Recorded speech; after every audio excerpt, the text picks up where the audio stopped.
Hello students, you most welcome. आज के इस वीडियो में हम मोस्ट इंपॉर्टेंट क्वेश्चन कवर करने जा रहे हैं। 1270 रुपये को ए बी सी में इस प्रकार बांटना है कि ए को बी से 30 रुपये ज़्यादा और बी को सी से 20 रुपये ज़्यादा मिलते हैं। तो बताइए किसको कितने रुपए मिलेंगे। देखो यहाँ पर कहा है कि टोटल रुपी है यहाँ पर 1270 और कहा गया है कि ये जो रुपए है ये ए बी और सी में हमको बांटना है। अब हमको ये तो मालूम नहीं है कि एग्जैक्ट रुपी क्या है, लेकिन देखो यहाँ पर कहा है ए को बी से 30 रुपये ज़्यादा मिलता है। मतलब ये ए को है ना बी से 30 रुपये ज़्यादा मिल रहे हैं और बी को सी से 20 रुपये ज़्यादा मिल रहे हैं। मतलब कि बी को सी से 20 रुपये ज़्यादा मिल रहे हैं। अब एक बात हमें यह समझना है कि ए की वैल्यू बी पर डिपेंड है और बी की वैल्यू सी पर डिपेंड है। तो हमें तो पता नहीं है कि ये सी की वैल्यू क्या होगी। हम इसको मानते हैं कि कोई 100 रुपये होगा सी का वैल्यू। सी के वैल्यू से बी का वैल्यू x प्लस 20 रुपये ज़्यादा है और कहा यह गया है कि जो बी का वैल्यू से ए का वैल्यू 30 रुपये ज़्यादा है। तो हम इसमें 30 रुपये ज़्यादा जोड़ेंगे तो देखो x प्लस 20 है, इसमें 30 जुड़ेगा तो x प्लस 50 हो जाएगा। तो हमने ये तर्क तो लगा लिया। कहा यह गया है कि अब हमको ये निकालना है कि जो 1270 है तो प्रत्येक इंसान को कितने रुपए मिला। हम एक काम करते हैं, इन तीनों वैल्यू को जोड़ देते हैं। अगर मैं इन तीनों वैल्यू को जोड़ता हूँ जो कि हमारा 1270 रुपये के बराबर हुआ। ठीक है। अब देखो अब यहाँ पर कितने एक्स हैं, 1 2 3, 3 एक्स हुए और यहाँ पर संख्या कितनी है 50 और 20 70। ये 70 इधर प्लस में है, हम डायरेक्ट 1270 में से 70 घटा देंगे तो यहाँ पर 1200 रुपये बचेगा। अब देखो अब हम डायरेक्ट 3 की टेबल से काटते हैं, कितनी बार जाएगा 3 चौक 12 और 0 के 0 रहेंगे। हमें यहाँ पर x की वैल्यू मिल गई जो कि 400 यूनिट के बराबर है। ठीक है। अब यहाँ पर x की वैल्यू मिली तो हम a b c की वैल्यू निकाल सकते हैं।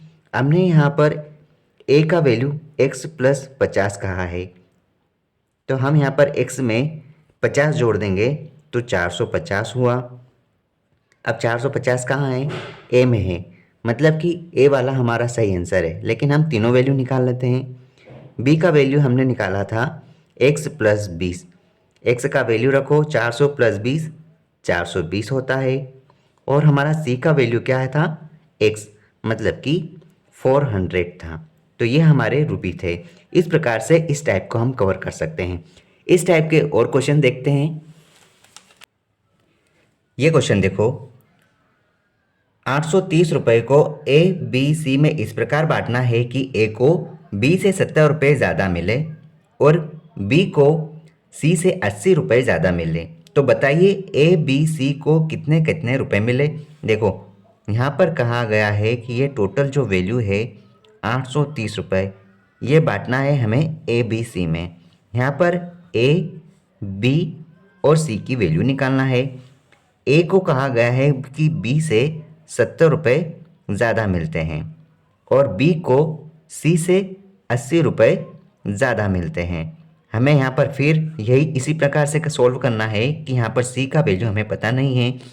सी की वैल्यू पर बी का वैल्यू डिपेंड है और बी के वैल्यू पर ए का वैल्यू डिपेंड है।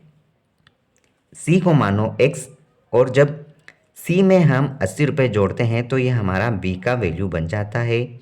और फिर कहा है कि बी के वैल्यू में अगर 70 रुपये ज़्यादा जोड़ते हैं तो हमें ए का वैल्यू प्राप्त होता है।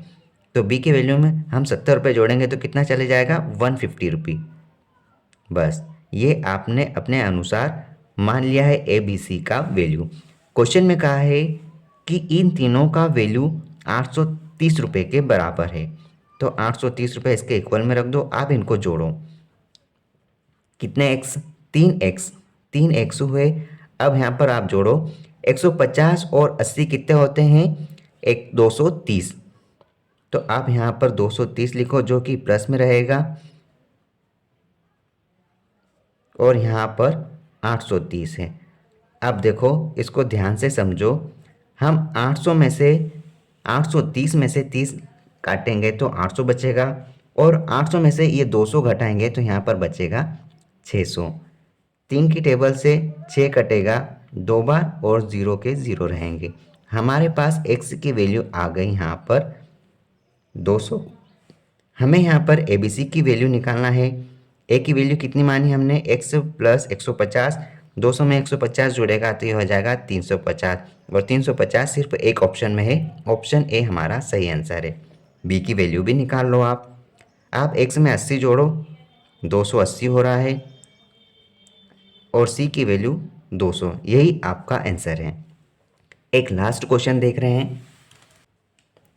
710 को ABC में इस प्रकार बांटना है कि ए को B से 40 रुपये ज़्यादा मिले और C को A से 30 रुपये ज़्यादा मिले। तो बताइए A B C को कितने कितने रुपए मिलेंगे। देखो यहाँ पर प्रश्न में ज़्यादा ज़्यादा कहा है, किसी भी टाइप में इसी प्रकार में कम भी हो सकता है, ठीक है। यहाँ पर टोटल रुपये आप ध्यान रखो 710 रुपये को बांटना है हमें, किसमें, A B और C में।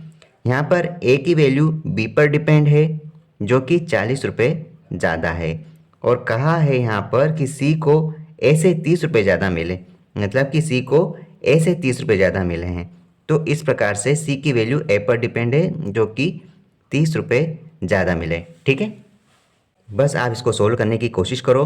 अब यहाँ पर आप किसको एक्स मानोगे, आप देखो ए की वैल्यू बी पर डिपेंड है और उसके बाद सी की वैल्यू ए पर डिपेंड है। तो सबसे पहले आप एक्स बी को मानो, एक्स बी को माना तो बी की वैल्यू से ए की वैल्यू कैसे बनेगी, यहाँ पर एक्स प्लस 40 करो इस प्रकार से। अब कहा गया है कि सी की वैल्यू ए से 30 ज़्यादा है, तो यहाँ पर कितना है, एक्स प्लस 40 और 30 ज़्यादा होगा तो एक्स प्लस 70 हो जाएगा, एक्स प्लस 70 और टोटल अमाउंट कितना है 710 रुपये, ठीक है। आप तीनों को जोड़ो तो टोटल अमाउंट आपका ये है, क्वेश्चन में कहा है 710। यहाँ कितने एक्स हैं, 3 एक्स है और टोटल वैल्यू कितनी होगा यहाँ पे 110, तो 70 और 40 110 होता है, तो 710 में से 10 जाएगा 700 बचेगा, 100 और घट जाएगा तो ये बचेगा 600। यहाँ पर एक्स की वैल्यू कितनी आ गई 200। आप इस एक्स की वैल्यू को रख दो, आपका आंसर आ गया। यहाँ पर देखो ए की वैल्यू कितनी है, एक्स प्लस 40 जो आपने माना है, तो 240 हो गया। मतलब कि दो ऑप्शन तो आपको दिख रहे हैं, ये गलत है ये गलत है, इन दोनों में से हो सकता है। बी की वैल्यू निकालो, बी की वैल्यू एक्स है मतलब कि 200 है, ऑप्शन सी आपका सही है। सी की वैल्यू आप निकालो फिर से, X plus 70 270, that is your correct answer, option C is right answer, ठीक है। इस प्रकार से इस टाइप को भी आपने कंप्लीट किया। अब हमारे लगभग 2 टाइप मेन और बचे हैं और हमारा रेशियो चैप्टर पूरी तरह से कंप्लीट हो जाएगा। जो एग्ज़ाम में मोस्ट इंपॉर्टेंट टाइप पूछे जाते हैं वो हमने पूरी तरह से कंप्लीट किया है। अगर आपने पिछले वीडियो नहीं देखे तो आप प्लेलिस्ट में जाओ और इसके सारे पार्ट आप कवर कर लो, आपका ये टॉपिक पूरी तरह से कंप्लीट हो जाएगा। अगर आप न्यू व्यूअर है तो इस चैनल के साथ जुड़ जाओ, आपकी मैथ्स की तैयारी बेहतर हो जाएगी। All the best.